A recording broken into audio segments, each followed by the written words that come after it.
Today, I'm saying goodbye to a place that meant the world to me, the Berm Peak Ranger Station. This isn't just any Airbnb, it's a mountain biker's dream with a bike wash station, a workshop, and access to trails. And after years of creating incredible memories, we've sold it. It's a bittersweet moment. Sweet because this project has been so rewarding, but bitter because it's hard to let go of such an awesome place. So why sell an Airbnb that's been so successful? Well, over time, there were 5 things that made this decision inevitable, some you might expect and some that might surprise you. But first, let's start with the number 1 reason to sell, something every Airbnb host has probably felt, the encrapification of Airbnb. Encrapification happens when a service provides excellent value to consumers like Amazon, eBay, Netflix, and Uber once did. Uber was so great, it put taxis out of business and cornered the market. And that is precisely when the encrapification begins. They start collecting larger and larger fees from every party involved and selling your information until the service is worse than the one it replaced. You might notice how a $99 a night rental somehow becomes $285, and then they pretty much expect you to clean the place. Seems like greedy hosts must be solely responsible for this, yet they are having a harder and harder time making a profit. And so as things continue trending in this direction, the time I put into this becomes less and less rewarding, and that's the second reason, time.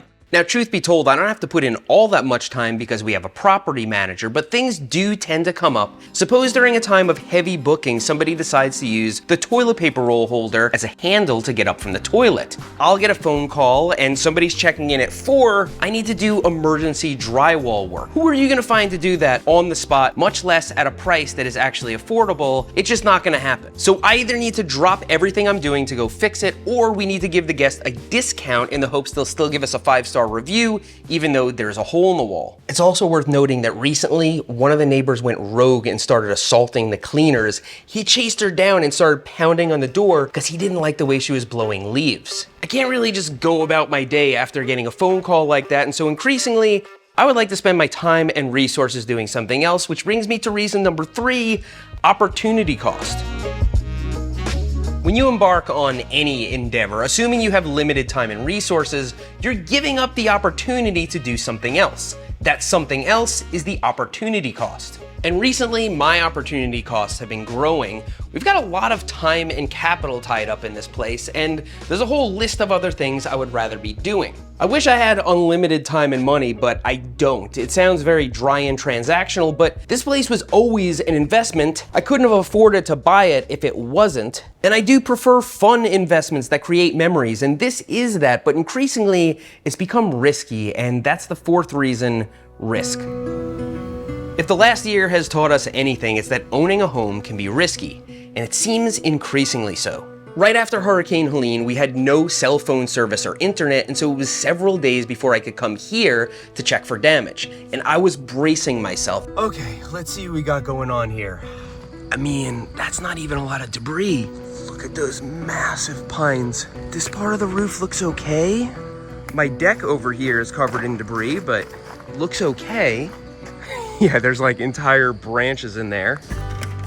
Luckily, there wasn't any. The place had been untouched. Smells pretty good in here. Now, one commenter was like, what do you have to worry about? Don't you have insurance? Yeah, that's another thing we learned this year. Insurance doesn't help you much. And in my case, I might be on a 2-year waiting list to get this place repaired. And during that time, we wouldn't be able to rent it or sell it. And so even if insurance covered it, it would screw up our momentum pretty good. With 2 young kids, a future to plan for, and a primary residence to take care of, I'm looking to slim down my risk profile in any way that I can. If this too seems dry and transactional, it's because it is. But if you only weigh the financial upsides of an investment and fail to assess the risk, you can find yourself in a situation where the costs, both financial and emotional, far outweigh any gains. Maybe I could employ the same risk analysis when assessing physical harm. By now you might be thinking, this is a bummer. I liked it better when Seth was building ramps out of the kitchen. Remember that? Whoa.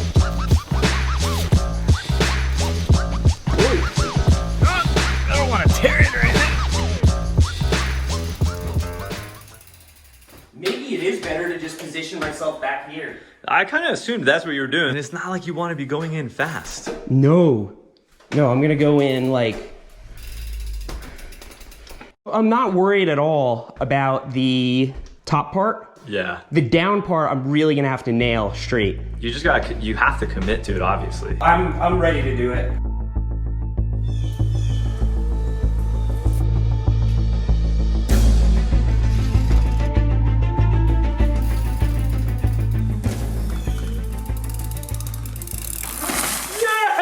Or when we hosted fun guests like the Porter family and Mahalo, my dude. Found the limit on how much chocolate you can handle in a pancake.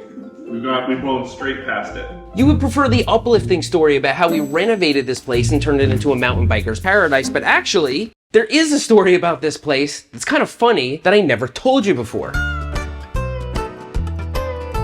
Some of you might know my friend Alex, the single track sampler. He recently had a tree go through the roof of his house, and actually, he only bought that house recently. A few of you remember how long it took him to commit to buying a van to live in. And before that, he was living inside of a Mazda 3, yet that didn't seem to speed up his decision at all. It took him even longer to finally buy a house. And then one day he was going to a showing, and Amy and I decided to come with him because it's fun to look at houses.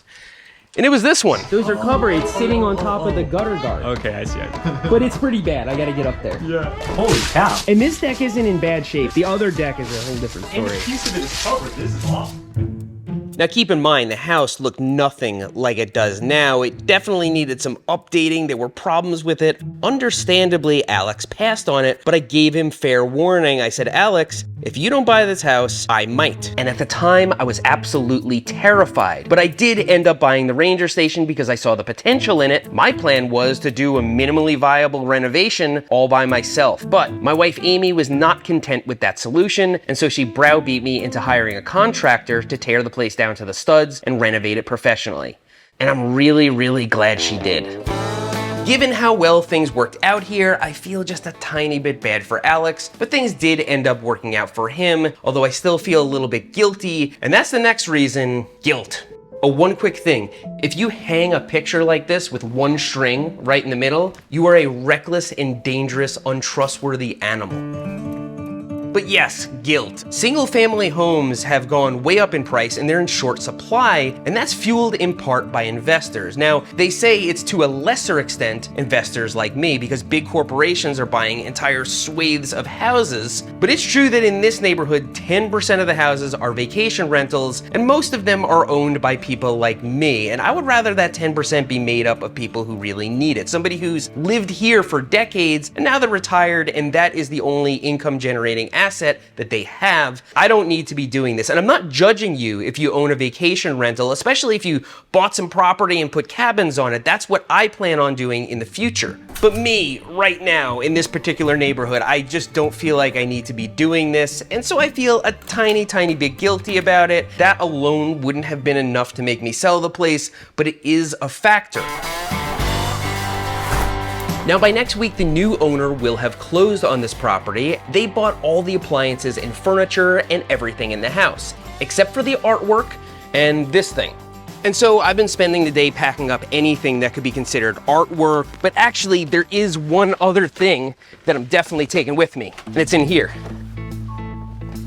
It's actually not one thing, it's all of these tools. They're bicycle specialty tools to the tune of $1,000, plus this little stool, that bicycle work stand, and a number of little supplies around the shop. They're gonna get donated.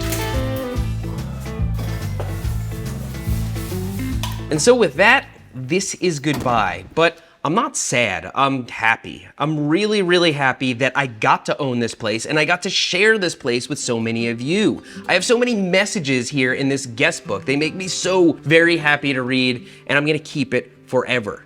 To anyone that's worked here as a property manager, a cleaner, a landscaper, thank you so much for helping create memories. You must have done a fantastic job because we've gotten nothing but 5-star reviews. 5-star reviews for 5 entire years. Thank you to the hundreds of guests we've had here. And if you had this place booked and we had to cancel your reservation and refund you, I'm really sorry. There's really no other way to do it. The bookings were out over a year. But you can still have a mountain bike vacation in the Brevard, North Carolina area and have a very similar experience that you would have at the Ranger Station. And so I've left links below to help you on your search. And while this most certainly is not my last brush with mountain bike tourism, it is goodbye to the Ranger Station, and so goodbye. I am so happy to have owned this place. I'm gonna hold on to the Ranger Station name and the logo because someday there might be another Ranger Station, who knows? And thanks for riding with me today. I'll see you next time.